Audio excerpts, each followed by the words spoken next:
ચૈતરભાઈ વસાવાએ કેમ આજે જેલની અંદર જવું પડ્યું? ચૈતરભાઈ વસાવાએ એટલા માટે જેલમાં જવું પડ્યું કારણ કે આ ભાજપ અને કોંગ્રેસના મિલીભગતના 2500 કરોડનો જે કૌભાંડ છે, જે મનરેગા કૌભાંડ, એ દેવાયત ખવડની 5-7 દિવસ પછી ધરપકડ થાય છે. ધરપકડ કરી અને સાંજે રાત્રિના 9 વાગે એને તાલુકાની કોર્ટની અંદરથી એને જામીન મળી જાય છે. કલમ તો ચૈતરભાઈ ની અંદર પણ 307 લાગી અને દેવાયત ખવડ ની અંદર પણ 307 લાગી. દેવાયત ખવડનો ગુનો સાબિત થઈ ગયો છતાં એને 9 વાગે એને જામીન મળી જાય છે જ્યુડિશિયલ કસ્ટડીમાંથી. અને ચૈતરભાઈ ની ઉપર કોઈ પણ પ્રકારનો ગુનો દાખલ થયો, જે ગુનો દાખલ થયો કોઈ પણ ગુનો સાબિત નથી થયો, છતાં આજ દિન સુધી આજે 40 દિવસ ઉપરનો સમય વીતી ગયો, પરંતુ ચૈતરભાઈ વસાવાને આજે પણ એ લોકો જેલમાંથી ન નીકળે એવા સતત પ્રયાસો ભાજપની પોલીસ અને કોંગ્રેસના નેતાઓ કરી રહ્યા છે. ડેડિયાપાડાના આપના ધારાસભ્ય ચૈતર વસાવા જેઓ જેલવાસ તાજેતરમાં ભોગવી રહ્યા છે અને તેને લઈને આપ નેતા પિયુષ પટેલ દ્વારા એક મોટો ખુલાસો કરવામાં આવ્યો છે, મોટો ધડાકો કરવામાં આવ્યો છે. તે મુદ્દા અંગે ચર્ચા કરીશું આજે આ વિડીયોમાં. નમસ્કાર, લાઈટ 24 ન્યૂઝની સાથે હું છું મિક્ષુ ઠક્કર. આપ નેતા પિયુષ પટેલે જેમને પહેલા જ્યારે દેવાયત ખવડને જામીન મળ્યા હતા તે સમય દરમિયાન પણ વાતો ઉઠાવ્યો હતો કે જો દેવાયત ખવડને એ મુદ્દે જામીન મળી શકે છે તો ચૈતર વસાવાને કેમ જામીન નથી મળી રહ્યા, તેઓ જામીન ઉપર કેમ નથી છૂટી રહ્યા, તે પ્રશ્ન સરકારની સામે કરવામાં આવ્યો હતો. અને હવે ફરીથી આપ નેતા પિયુષ પટેલ મેદાને આવ્યા છે અને તેમના દ્વારા જણાવવામાં આવ્યું છે કે જે રીતે ચૈતર વસાવા હાલમાં જેલવાસ ભોગવી રહ્યા છે, જેમાં આમ આદમી પાર્ટીને દબાવવા માટે કોંગ્રેસ અને ભારતીય જનતા પાર્ટીની આ રણનીતિ છે. તો આ મુદ્દા અંગે પિયુષ પટેલે વધુમાં શું કહ્યું, એકવાર તેમની પાસેથી પણ સાંભળી લઈએ. આપણે વાત કરવી છે ચૈતરભાઈ વસાવાની. ઘણા લોકોએ હાથ ઊંચો કર્યો, કેમ આપણે ચૈતરભાઈ વસાવાને ઓળખીએ છીએ? શું ચૈતરભાઈ વસાવા આપણા ઘરે આપણા દીકરી દીકરાના લગ્ન હતા ને એમાં કોઈ પૈસા આપી ગયા? શું ચૈતરભાઈ વસાવાએ આપણા ગામની અંદર કોઈ સ્ટ્રીટ લાઇટ બેસાડી? શું ચૈતરભાઈ વસાવાએ આપણને કોઈ ખાતર માટે આપણા ગામની અંદર આવીને કોઈની જોડે લડત કરી? આવું કોઈ કામ ચૈતરભાઈએ નથી કર્યું.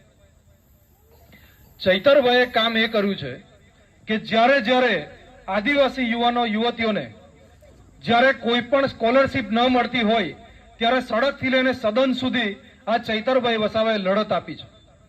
ચૈતરભાઈ વસાવાએ જ્યારે વિધવા સહાયની વાત હોય, જ્યારે આવાસ મકાનની વાત હોય, જે ગામની અંદર છેવાડા ગામની અંદર બસો ના પહોંચતી હોય, જે ગામની અંદર હોસ્પિટલો ના હોય, જે ગામની અંદર સ્કૂલો ના હોય, જે આચાર્ય ના હોય, આ તમામ કામો માટે ચૈતરભાઈ વસાવાએ લડત આપી છે ને આ તમામ કામો માટે લડત. ચૈતરભાઈ વસાવાએ કેમ આજે જેલની અંદર જવું પડ્યું? ચૈતરભાઈ વસાવાએ એટલા માટે જેલમાં જવું પડ્યું કારણ કે આ ભાજપ અને કોંગ્રેસના મિલીભગતના 2500 કરોડનો જે કૌભાંડ છે, જે મનરેગા કૌભાંડ, આપ સૌ જાણો છો મનરેગા યોજના શું છે? મનરેગા યોજના એ છે કે જે ગામની અંદર જે બિલકુલ બેરોજગાર બેઠેલો મારો યુવાન છે, જે મારા વડીલ છે, આ લોકોને રોજગારી મળી રહે એવી એક યોજના છે.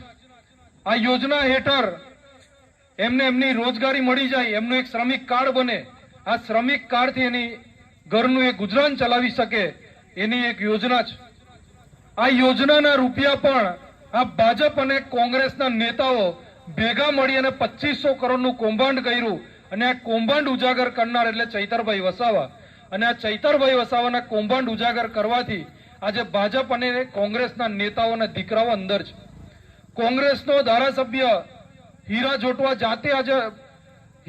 જાતે આજે અંદર છે.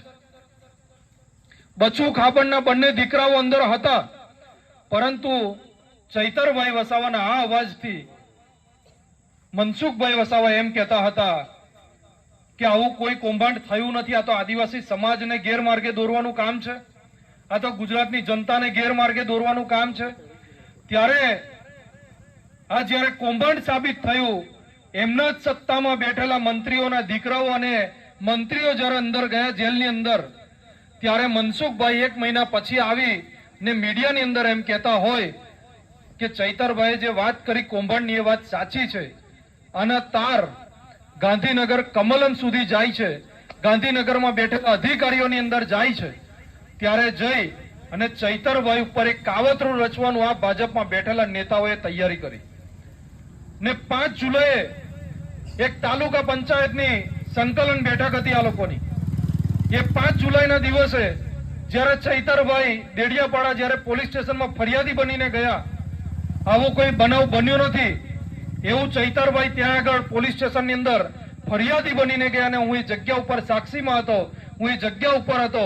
એ દિવસે પોલીસ હાથો બની આ ભાજપનો અને ચૈતરભાઈને કેવી રીતે ફસાવવા, ચૈતરભાઈને કેવી રીતે કાવતરું કરીને અંદર નાખવા, ત્યારે સંજયભાઈ વસાવાએ કોઈ આદિવાસી સમાજનો વિચાર ના કર્યો, કોઈ વડીલોનો વિચાર ના કર્યો, ચૈતરભાઈના 6 મહિનાના દીકરાનો વિચાર ના કર્યો, ચૈતરભાઈના પરિવારનો વિચાર ના કર્યો. અને આ સંજયભાઈ વસાવા ભાજપનો હાથો બની અને આદિવાસી સમાજ સાથે એને ગદ્દારી કરી અને ચૈતરભાઈની ઉપર ખોટો ગુનો દાખલ કરાવ્યો અને એક ગ્લાસ જેવી વસ્તુ, એક ઘાતક હથિયાર બનાવી અને ચૈતરભાઈને 109, 307 જેવી BNS ની કલમ 109 આવી ઘાતક કલમ સાથે એમને જેલની પાછળ એમને મોકલી દેવાનું કાવતરું આ પોલીસ અને ચૈતરભાઈ વસાવાને આજે આ ભાજપના નેતાઓએ ફસાવવાનું કામ કર્યું છે. આપણે સૌ જાણીએ છીએ કે કાચનો ગ્લાસ એક ઘાતક હથિયાર બતાવી અને ચૈતરભાઈનું જે કાવતરું બનાવ્યું છે, ચૈતરભાઈ વસાવાને જે જેલ પાછળ મોકલવાનું, ત્યારે હું અહીંયાથી કહેવા માંગુ છું કે આજ ગુજરાતની અંદર આપણે તાજેતરમાં જોયું 10 દિવસ પહેલા દેવાયત ખવડ, ઓળખો છો ને, પેલો ગાયક કલાકાર છે, ડાયરા કલાકારને ઓળખો છો ને બધા, અત્યારે મીડિયામાં ચાલે છે. આ દેવાયત ખવડ એના આપણે કોઈ સમાજના કે કોઈ વ્યક્તિના દુશ્મન નથી. હું દેવાયત ખવડને કોઈ દિવસ મળ્યો નથી કે એને ઓળખતો પણ નથી, પણ મારે કહેવું છે એટલા માટે કે દેવાયત ખવડે એના 7 થી 8 લોકો સાથે એક વ્યક્તિ ઉપર જીવલેણ હુમલો કર્યો. એના વિડીયો ફૂટેજ આપણે મીડિયાના માધ્યમથી જોયા. એની ઉપર ગાડી ચડાવી દેવાનો પ્રયત્ન કર્યો, એને ભેગા મળીને એના પગ તોડી નાખવાનો પ્રયત્ન કર્યો, એને ઇન્જરી કરી. એ વ્યક્તિ જાતે બોલે છે કે આ વ્યક્તિઓએ મારી ઉપર જીવલેણ હુમલો કર્યો છે. પરંતુ આપણા દેશની અંદર, આપણા ગુજરાતની અંદર આ ભાજપ સરકાર કાયદો વ્યવસ્થા જે ચાલી રહી છે બિલકુલ નિષ્ફળ નીવડી રહી છે. એ દેવાયત ખવડની 5-7 દિવસ પછી ધરપકડ થાય છે. ધરપકડ કરી અને સાંજે રાત્રિના 9 વાગે એને તાલુકાની કોર્ટની અંદરથી એને જામીન મળી જાય છે. કલમ તો ચૈતરભાઈની અંદર પણ 307 લાગી અને દેવાયત ખવડની અંદર પણ 307 લાગી.